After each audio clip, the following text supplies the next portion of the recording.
De volta para o nosso Boa Noite Investidor, sexta-feira, dia 21 de fevereiro, véspera de carnaval. E, como sempre, a gente faz um resumo de como foi a semana no campo político, no campo econômico, aqui no exterior, mas eu indico que temos um texto com maior volume de detalhes e de indicadores associado a esse vídeo.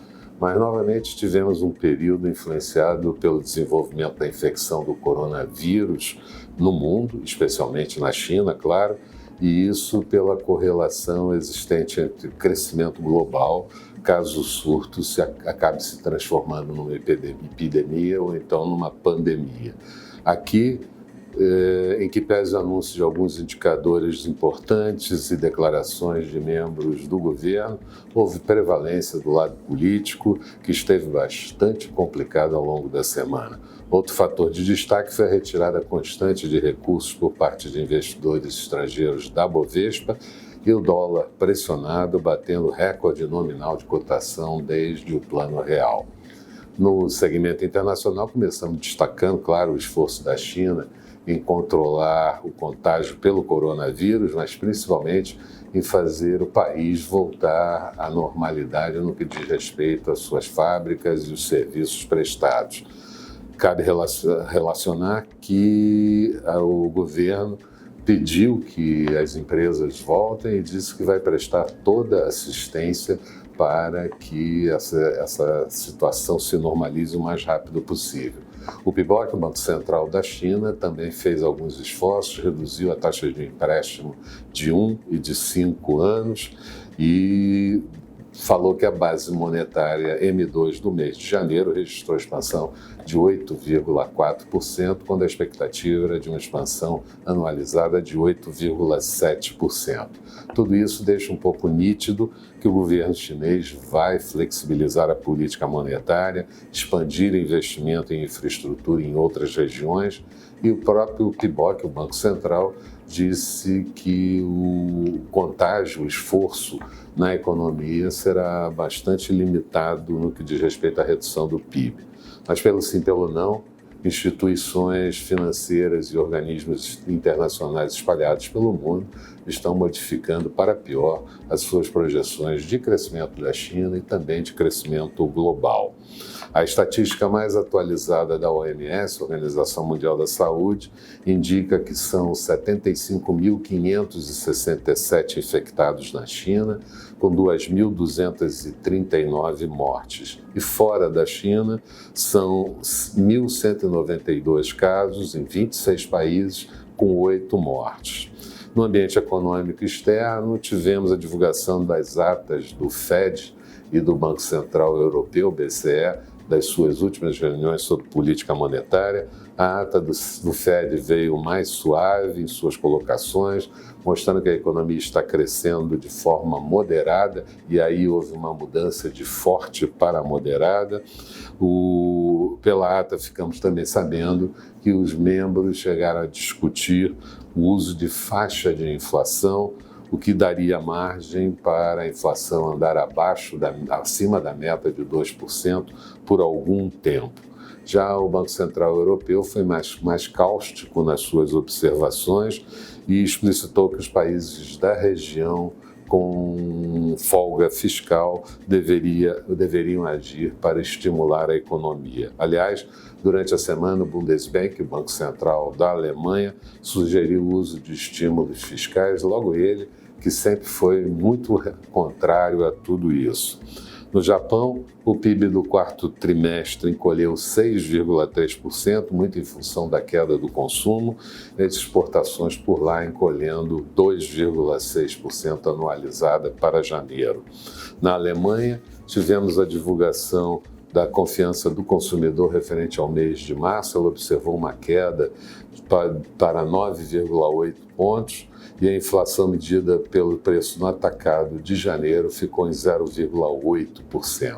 No Reino Unido, inflação medida pelos preços ao consumidor anualizada em 1,8%, de previsão de 1,6%, taxa de desemprego no trimestre encerrado em dezembro estável em 3,8%, vendas no varejo expandindo em janeiro 0,9%.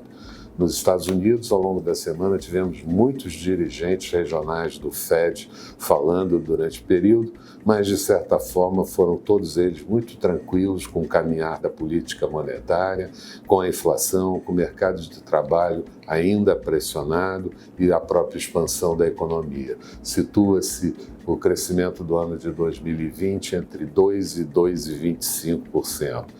Todos também muito preocupados com o coronavírus, mas acham cedo tirar conclusões sobre os efeitos, tanto na economia americana quanto na economia global. Em termos de indicadores, tivemos o índice de atividade industrial de Nova York, um índice importante. Ele ficou em alta para 12,9 pontos em fevereiro e a previsão é que ficasse em 4,5 pontos. O índice de Filadélfia também em alta para 36,7 pontos e a inflação de janeiro, medida pelo PPI, uma alta de meio ponto percentual e a previsão é que ficasse em 0,1%.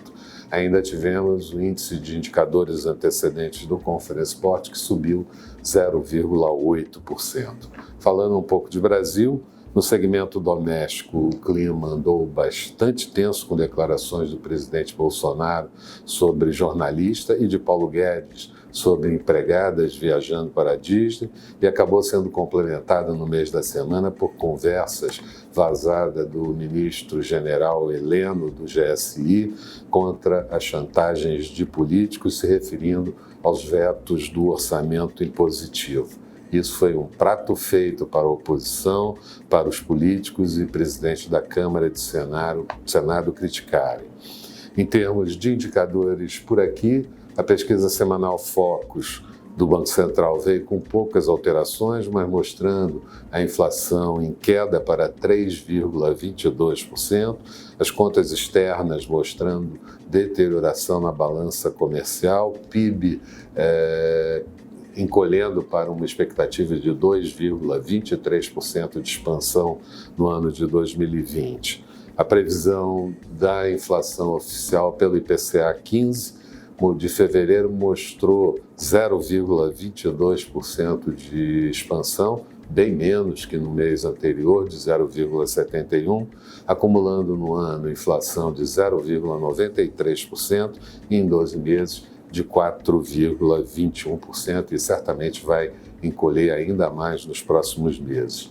A Receita Federal divulgou a arrecadação de janeiro, surpreendendo positivamente com 175 bilhões, uma alta real de 4,69%. O Banco Central anunciou o déficit em conta corrente em 12 meses em 52,3 bilhões de dólares, 2,85% do PIB, investimentos diretos, IDP, como nós chamamos, em 12 meses de 78,3 bilhões, 4,26% do PIB, cobrindo com folga cada vez menor o déficit em conta corrente. No mercado, o dólar voltou a bater recordes, arranhando a cotação de R$ 4,41 e a Bovespa voltou a absorver saída de recursos de investidores estrangeiros. Até o último dia 19 de fevereiro já tinham saído recursos da ordem de 29,3 bilhões, cerca de 66% de tudo que saiu ao longo do ano de 2019. Durante o período, tivemos a divulgação de balanços importantes, como o da Vale e da Petrobras, na nossa visão, balanços positivos no que diz respeito aos próximos anos, e tivemos também o vencimento do mercado de opções, com volume de exercício de 8,5 bilhões, um pouco menor do que no ano anterior. Resumo de tudo isso, a Bovespa, antes do call de encerramento de hoje, mantinha na semana uma queda de 0,69%. O mercado, no último dia da semana, cedeu forte por conta das estatísticas sobre o coronavírus. índice 113.588 pontos. O Dow Jones na semana teve uma queda de 1,38%, Nasdaq caiu 1,59%, dólar, que como eu disse, bateu 4,41, fechou cotado a R$ 4,39, uma valorização na semana de 2,16%, muito embora no último dia da semana tenha ficado praticamente estável. Falando um pouco de perspectivas, a curta semana no segmento local deve ser de reajuste por conta de mercados abertos no exterior e aqui fechados por conta do carnaval, com a retomada somente na quarta-feira, na parte da tarde. Tudo isso dentro de um ambiente de expectativa com estatísticas do coronavírus, que no final da semana voltaram a piorar, até por conta de novas medições diferentes de contágio. Convém lembrar que a maior parte dos movimentos dos mercados de riscos se devem e vão continuar a acontecer por conta da infecção pelo vírus. Isso tem, inclusive, motivado, como eu disse, várias modificações de projeções de PIB global e de PIB de países, todos eles para pior. E uma sugestão clara de medidas de flexibilização monetária e políticas fiscais estimulativas. Porém, insistimos na tese de que o coronavírus é menos letal que outros vírus já conhecidos nossos, como influenza e H1N1, e remédios e vacinas já estão sendo formulados e possivelmente em breve a curva de contágio começa a declinar. No ambiente interno, estamos vivendo de promessas de que tudo ficou para depois do carnaval. A autonomia do Banco Central, a PEC emergencial, as encrencas no orçamento impositivo, o pacto federativo, a reforma administrativa que o presidente acabou de assinar nesse final de tarde da sexta-feira, a atuação da comissão mista que vai discutir a reforma tributária e também esperamos que os ruídos produzidos pelo presidente e seus colaboradores cessem ou pelo menos que sejam reduzidos e que o executivo possa trabalhar com foco no que é realmente essencial. Se tudo isso for conseguido, poderemos navegar em mares mais serenos na semana curta depois do carnaval e os mercados podem reagir positivamente. Não deveríamos perder o patamar dos 113 mil pontos, fechamos muito perto disso e que traria algum constrangimento de queda maior e seria muito positivo se conseguíssemos chegar aos 116.500 pontos, que traria certamente maior tranquilidade. Mas, apesar disso, ainda necessitamos bastante do concurso dos investidores estrangeiros, voltando a pressionar o mercado secundário de ações, ao invés de pressionar na oferta de títulos. Eram essas as considerações que eu gostaria de fazer. Tenham todos um bom final de semana estendido, bom carnaval para todos e nós retomamos na quarta-feira de cinza com o fechamento do mercado. Até lá, então.